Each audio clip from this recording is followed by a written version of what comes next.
Narcissist चाहते हैं कि आप ये बिलीव करें कि वो हमेशा पावरफुल रहेंगे, ओमनी प्रेजेंट रहेंगे, भगवान रहेंगे। लेकिन ये रियलिटी नहीं है। सच्चाई तो ये है कि उनके भी कुछ पुश बटन्स हैं जिन्हें अगर आप दबा देंगे तो वो बहुत ज़्यादा क्रेजी हो जाएंगे और बिल्कुल ही पागल हो जाएंगे। तो इसी बारे में आज हम इस वीडियो में बात करेंगे। हेलो एवरीवन, मैं हूं एडवोकेट सतविंदर कौर और स्वागत करती हूं आप सभी का अपने चैनल द माइंड मोटिवेशन में। और आज का टॉपिक है 5 ऐसे तरीके जिससे हम नार्सिसिस्ट को टॉर्चर कर सकते हैं। आगे बढ़ने से पहले अभी तक भी माइंड मोटिवेशन की इस फैमिली में सब्सक्राइब करके नहीं जुड़े हैं तो जल्दी से जुड़ जाइए और चैनल की मेंबरशिप ओपन है ताकि वहां पर आपको हीलिंग के सॉल्यूशंस और बहुत ज्यादा अपनी लाइफ में आगे बढ़ने के ग्रोथ के टूल्स मिलते हैं। तो चलिए वीडियो में आगे बढ़ते हैं। सबसे पहला पॉइंट है, उनके अवार्ड विनिंग एक्टिंग में आप बिल्कुल भी हिस्सा मत लीजिए। देखिए फ्रेंड्स, अब ये तो आपको पता है कि एक नार्सिसिस्ट जो है ना, उसकी डेवलपमेंट जो हुई है वो एक स्टेज पे आके रुक गई है। वो बड़ों की बॉडी में, अडल्ट की बॉडी में अभी भी एक बच्चा है। तो इसका मतलब ये है कि नार्सिसिस्ट बहुत ज्यादा इमेच्योर है। इसका मतलब ये है कि वो एग्रेसिव भी होंगे, फ्रस्ट्रेशन भी आएगी उनको, शॉर्ट टेम्पर्ड भी होंगे और चाइल्डिश भी होंगे और ऐसी ऐसी बातें करेंगे जो कि एक बच्चा दिमागी बोल सकता है, जो कि रियलिटी से बहुत ज्यादा परे होगा। जिसका मतलब है कि आप उनको एक सीरियस वे में कभी भी नहीं ले पाएंगे।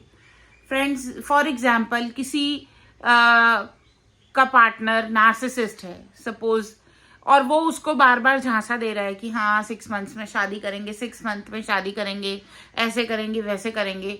तो भाई इमोशनल फूल बनना बंद करो।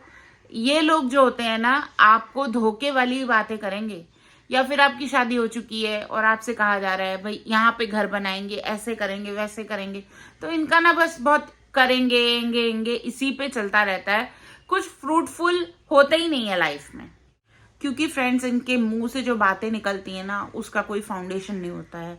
तो फ्रेंड्स, जब भी ये अपने तरफ अटेंशन सीख करने की कोशिश करते हैं और बहुत ज्यादा एक्टिंग करते हैं, तो आपको इस चीज में पार्ट नहीं लेना। आप दूसरे कमरे में चले जाओ, शावर लेने चले जाओ, वॉक करने चले जाओ, लेकिन इनकी बातों के झांसे में आके इनसे कन्वर्सेशन करना बंद कर दो।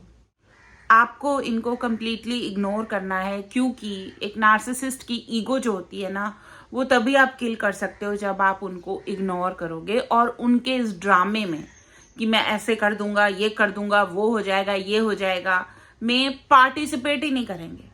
और अगर आप इसमें सक्सेसफुल होते हो उनको इग्नोर करने में, जब वो एक्टिंग कर रहे हैं, जब वो चाहते हैं कि आप उनसे बहुत ज्यादा फाइट करें, आर्ग्यू करें, उनसे बेगिंग करें, उनके आगे रोएं धोएं और इन बेसर नॉनसेंस बातें जो उसने छेड़ी हैं आपको प्रोवोक करने के लिए कि आप लड़ाई कर लोगे या कुछ ऐसा हो जाएगा या आप रिएक्शंस दोगे और उससे उसको सेटिस्फेक्शन मिलेगा, तो वो तो आप अगर करोगे ही नहीं, इससे उन्हें बहुत ही ज्यादा गहरा चोट लगेगी। आपने उनको इग्नोर कर दिया, आपने उनकी गेम में उनके साथ खेला ही नहीं, और ये प्रूव हो जाएगा कि जो भी वो कह रहे हैं ना, वो बिल्कुल ही अनएक्सेप्टेबल है आपके लिए और आपकी एक बाउंड्री है।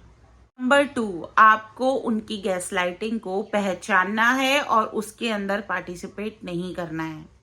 जब भी फ्रेंड्स वो आपके किसी थॉट पे, रिलीजन पे, या आप जिस चीज को बिलीव करते हो या आपके अकॉर्डिंग कोई चीज अच्छी है, कोई इंसान अच्छा है और उस पे वो क्वेश्चन मार्क लगा रहे हैं, रॉन्ग बोल रहे हैं, है ना, तब वो आपको गैसलाइट कर रहे होते हैं। सपोज आपने 10,000 रुपए की साड़ी खरीद ली और उनको अच्छा नहीं लगा, तो उन्होंने उसके ऊपर कोई कमेंट पास कर दिया, तो उस पर गैसलाइट मत हो आप, क्योंकि वो जानबूझ के कर रहे हैं कि इसने अपनी मर्जी से साड़ी कैसे खरीद ली।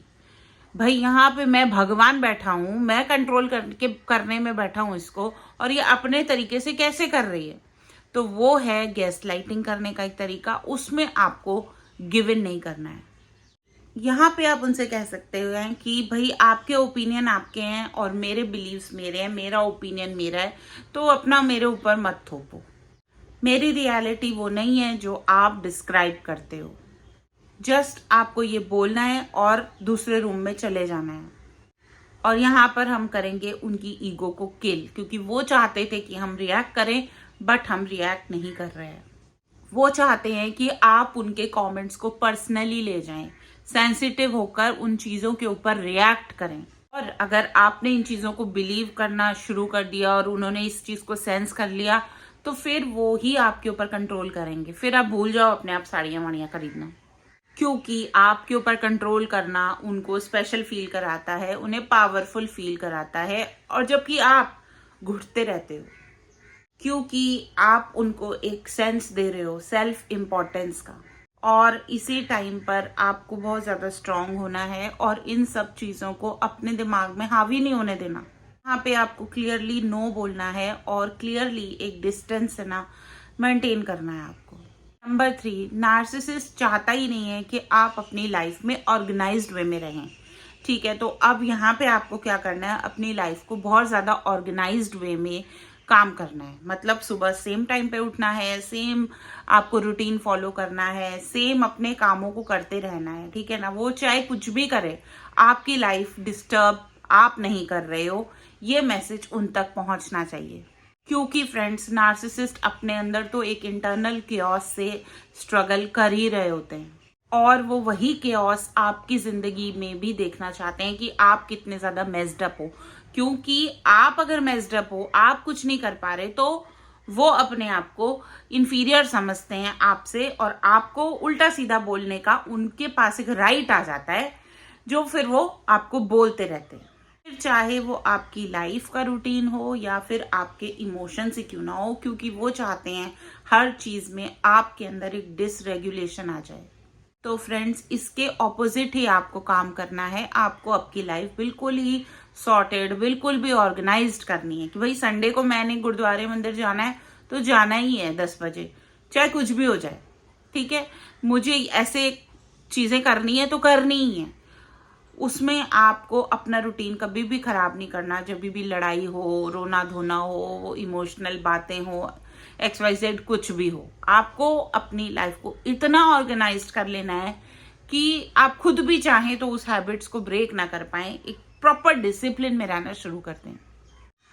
आपको अपने लिए स्टैंड लेना है। वो तो चाहते हैं आपकी लाइफ मैस हो जाए, लेकिन आपको अपने ऊपर इतना बड़ा स्टैंड लेना है कि नहीं भाई, मैं इन सब चीजों से निकल सकती हूँ या निकल सकता हूँ, मेरे में पावर है। तो उस पावर को डिम मत करो, क्योंकि वो तो आपकी धीरे धीरे लाइट को डिम कर रहा है, आपके अंदर सब कुछ खराब कर रहा है। लेकिन अगर आपने भी इजीली गिव इन कर दिया तो फिर बहुत मुश्किल से हम पटरी पे आ पाएंगे, है ना। इसीलिए जैसा मैं आपको बोल रही हूँ वैसा आपको जरूर करना है, अपने लिए स्टैंड लेना है, बोलना है, और अपने आप को कन्विंस करना है कि भाई जो ये बोलता रहता है ना, मुझे ये बोलती रहती है मुझे, तो वो नहीं हूं मैं, ये इनका परसेप्शन है, मेरी रियलिटी मुझे पता है।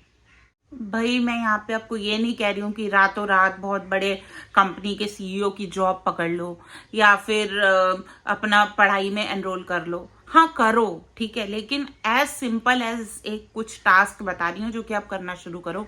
अपना घर ही ऑर्गेनाइज करना शुरू कर दो, अपनी अलमीरा ऑर्गेनाइज करके रखो, अपनी किचन ऑर्गेनाइज करके रखो, आप अपना स्टडी का टेबल ऑर्गेनाइज करके रखो। आप कुछ भी चीजें आपके आसपास की अपनी लाइफ और आप जहां रहते हो वो इन्वायरमेंट को ऑर्गेनाइज करके रखना शुरू करो, और फिर देखो जो बैंड बजती है सामने वाले।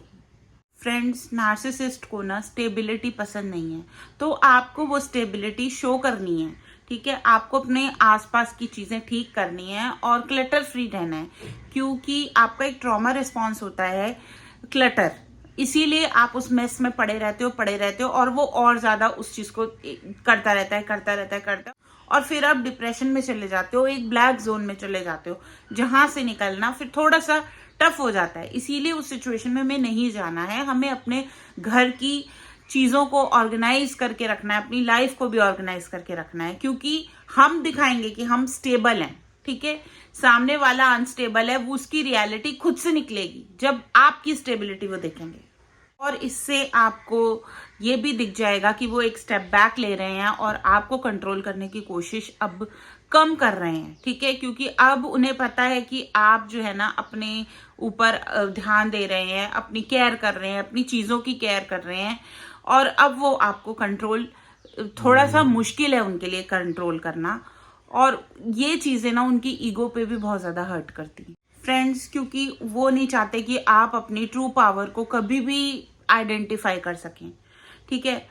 हमें अपनी कैपेबिलिटी खुद जाननी है। हम काम करेंगे, धीरे धीरे करते रहेंगे, तो हमें पता है कि हम बहुत ज़्यादा केपेबल हैं, हम बहुत ज़्यादा आगे बढ़ सकते हैं। ये चीज़ हमें नहीं पता, लेकिन उन्हें पता है कि हम कितने केपेबल हैं, इसीलिए वो इनसिक्योर रहते हैं, और इसीलिए वो आपको भी ये बिलीव कराना चाहते हैं कि आपको जो है ना लाइफ में ऊपर उठने का, ग्रो करने का हक नहीं है। आगे के पॉइंट्स बताने से पहले मैं आपसे पूछना चाहती हूँ, क्या आपने नार्सिसिस्ट को टैकल करने के लिए कोई कोशिश की है? आपने क्या क्या स्टेप्स लिए हैं? आप उनके ईगो को कैसे डिस्ट्रॉय करते हो? कमेंट्स में जरूर बताना। नंबर 4 यहाँ पर है, use their image against them, यानी कि उन्हीं की इमेज उन्हीं के अगेंस्ट में आप यूज कर सकते हो। तो फ्रेंड्स, आपको और मुझे दोनों को ही पता है कि वो एक फॉल्स ईगो में जीते हैं और उन्होंने अपनी एक फॉल्स इमेज बनाई हुई है। जैसे कि मेरी माँ तो महारानी है, मैं उनका सेवक हूँ, मैं उनका दास हूँ, ठीक है। अब आप क्या करते हो यहाँ पर? आपको इन चीज़ों पे गुस्सा आता है। क्यों गुस्सा करते हो यार? जाने दो उसको उनकी माँ के पास, ठीक है। या फिर मैं तो बच्चों की बहुत केयर करता हूँ, मैं तो बहुत अच्छे से संभालता हूँ, इससे भी ज्यादा अच्छे से मैं संभाल सकता हूँ, ये तो कुछ भी नहीं करती, तो छोड़ दो बच्चे उनके पास, और फिर देखो क्या होता है। अब फ्रेंड्स, मैं आपको बताती हूँ, एक क्लाइंट मेरे पास आए थे, उनको अपने बच्चों की कस्टडी चाहिए थी, ठीक है।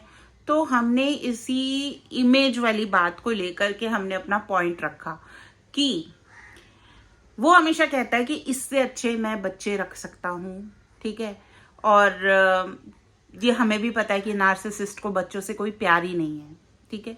तो हमने उस चीज़ को ऐसे पुट किया कि भाई ये अपने बच्चों से बहुत प्यार करते हैं और ये अपने बच्चों की वेलफेयर चाहते हैं, और बच्चों की वेलफेयर कहाँ पर है ये जज साहब तय करेंगे। और फिर वहां से उसकी बोलती पूरी बंद हो गई। इसीलिए फ्रेंड्स, जो वो करना चाहते हैं ना, अगर आप मेरी एक बात मान लो, उसको जो करना है करने दो। चीटिंग भी करता है ना, करने दो, क्योंकि वो चीटिंग करके भी ना उसकी हालत बहुत ही बुरी होगी, क्योंकि वो एक अंदर से इनसिक्योर्ड और वीक लोग होते हैं। आप अपनी प्रीशियस लाइफ, अपने हैप्पी मोमेंट्स क्यों खराब कर रहे हो? भाई वो बच्चे हैं, उस बच्चे के हाथ में आपने अपनी समझदार जिंदगी क्यों दी है? आप अपना कर्तव्य करो ना, आप आपका जो है वो चीजें करो ना, आप जो लाइफ में करना चाहते हो वो करो, छोड़ दो उसको अकेला। वो वैसे ही खत्म है और उसके साथ आपको खत्म होने की नीड नहीं है, कर्म जोड़ने की जरूरत ही नहीं है। मैं आपको ये समझाना चाह रही हूँ कि भाई उसकी इमेज में है ना, जो वो कर रहा है ना, आप उसके साथ एग्री करते उसी इमेज को ध्यान में रखते हुए वर्ड्स को कैलकुलेट करके बोलोगे ना, तो फिर आपका काम हो जाएगा और एक म्यूचुअल एग्रीमेंट पे आप आ सकते हो, क्योंकि वो नार्सिसिस्ट अपनी इमेज को प्रोटेक्ट करेगा दुनिया के हर इंसान के सामने, ठीक है। आपने उसका रियल सेल्फ देख लिया है, लेकिन वो जरूर यही चाहेगा कि उसका रियल सेल्फ बाकी लोग ना देखें, और वहां पर वो घुटने टेक देगा। Number 5, focus on your own life. अपनी लाइफ को रीबिल्ड करने की कोशिश करिए फ्रेंड्स। इनफ साल आपने खराब कर लिए हैं, अब आपको अपने ऊपर फोकस करना है। एक डार्क जोन में उन्होंने आपको डाला है, आपको फोकस करना है। अब आप हीलिंग कैसे करेंगे और उजाले की तरफ कैसे आएंगे? निकलना है आपको उस डिप्रेशन से, क्योंकि फ्रेंड्स, जो वो नहीं चाहते ना कि आप सक्सेसफुल हों, आप अपनी लाइफ को अपने टर्म्स पे जिएं, और अगर आप वैसे बन गए, यानी कि अपना ही बेस्ट वर्जन, तब आप सोचिए कि उस नार्सिसिस्ट का कुछ भी से नहीं होगा, फिर वो आपके ऊपर कुछ भी नहीं कर सकता। क्यों? क्योंकि ये चीजें उसको प्रूव कर देंगी कि उसने जो भी आपके लिए स्मीयर कैंपेन्स चलाए, फ्लाइंग मंकीज छोड़े, इधर टाइम वेस्ट किया, उधर टाइम वेस्ट किया, आपके ऊपर कुछ असर नहीं पड़ा। आप तो बहुत अच्छे से ऊपर उठ रहे हो, आगे बढ़ रहे हो, ग्रो कर रहे हो लाइफ में, और उनको यही लगेगा कि उन्होंने जितना भी जाल बिछाया उसमें वो फेल हो गए, क्योंकि आपने उन्हें रॉन्ग प्रूव कर दिया। उन्होंने तो पूरी कोशिश की आपको डिस्ट्रॉय करने की, लेकिन आपने पीस बाय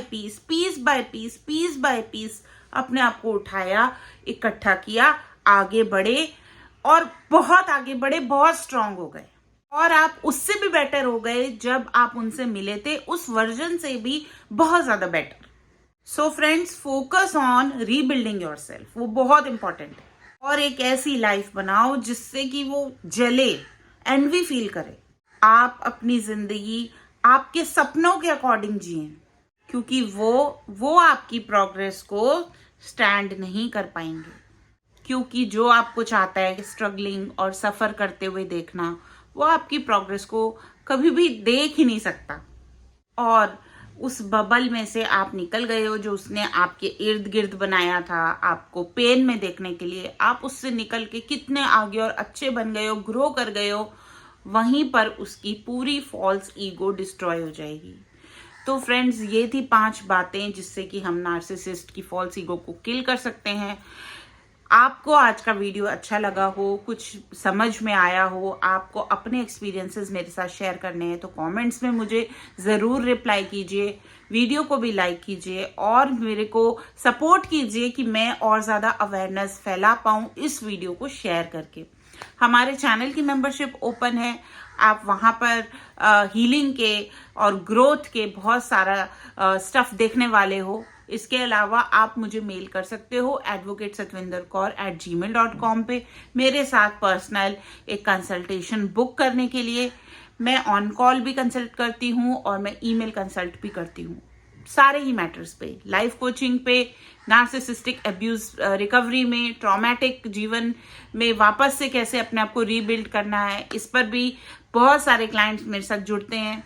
इसके अलावा आपको किसी भी तरीके के लीगल सॉल्यूशंस चाहिए तो वहां पर भी आप मेरे साथ कांटेक्ट कर सकते हैं। चलिए फ्रेंड्स, माइंड मोटिवेशन की इस जर्नी में आप मेरे साथ हैं तो आप हमारी फैमिली में सब्सक्राइब करके जुड़ जाइए। और मैं एडवोकेट सतविंदर कौर जल्दी मिलूंगी आपसे नए वीडियो में।